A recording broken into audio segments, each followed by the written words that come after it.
एक समय की बात है, उत्तर प्रदेश के एक छोटे से गांव में राखी और महेश नाम के दंपति रहा करते थे।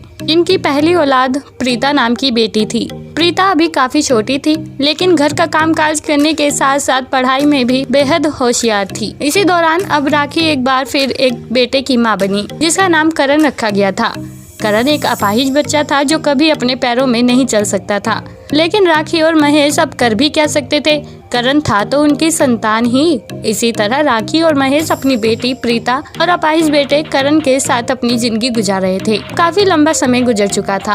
अपाहिज करण भी अब बड़ा हो गया था और प्रीता भी। आस पड़ोस के लोगों ने इस अपाहिज बच्चे की बात को लेकर राखी और महेश पर ताना कसने शुरू कर दिए थे। कुछ लोग कहते कि राखी और महेश को अपने इस अपाहिज बच्चे का गला घोट देना चाहिए, तो वहीं कुछ लोग कहते कि इनकी तो किस्मत ही खराब है। एक तो ईश्वर ने पहले इन्हें लड़की दे दी और दूसरा अपाहिज बच्चा। राखी और महेश को लोगों की ये बातें बहुत चुभती थी। चारों की आंखों से आंसू थमते ही नहीं थे। अपने माता पिता के आंसू और अपाहिज भाई की ये हालत देखकर प्रीता को बहुत दुख होता है और उसी दौरान प्रीता फैसला कर लेती है कि वो अपने घर के इन हालातों को बदल कर ही रहेगी। उसी दिन से प्रीता ने मेहनत करनी शुरू कर दी थी।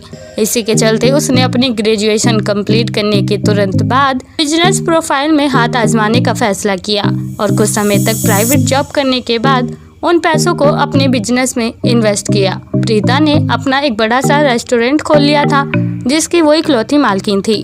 हालांकि अभी प्रीता का ये रेस्टोरेंट खुले हुए लंबा समय नहीं हुआ था, पर कुछ समय में ही प्रीता का ये रेस्टोरेंट इतना फेमस हो गया था कि दूर दूर से लोग उसके यहाँ आने लगे थे। लोगों को रेस्टोरेंट के खाने के साथ साथ वहाँ की दूसरी फैसिलिटी भी बहुत अच्छी लगती थी और इसलिए प्रीता को लोगों का काफी अच्छा फीडबैक मिलता था। इसी तरह अब प्रीता एक सक्सेसफुल बिजनेस वुमेन बन गई थी, जिसकी आंखों से अभी भी अपने अपाहिज भाई की छवि गई नहीं थी। इसलिए उसने जल्द ही अपने कमाए गए पैसों से अपने भाई के पैरों का इलाज करवाया और अपने घर की आर्थिक स्थिति को सुधारते हुए एक बड़ा सा घर खरीद लिया। अब प्रीता का ये अपाहिज भाई अपने पैरों में चल सकता था। करण वैसे भी लुक्स के मामले में बेहद ज्यादा स्मार्ट था और अब उसके पैर भी पूरी तरह से ठीक हो गए थे। साथ ही साथ घर की आर्थिक स्थिति भी पूरी तरह से सुधर गई थी। राखी और महेश अपनी बेटी की इस कामयाबी से बहुत खुश थे। साथ ही अब एक समय पर अपाहिज रहे करण ने भी बिजनेस में अपनी बहन का हाथ बटाना शुरू कर दिया था।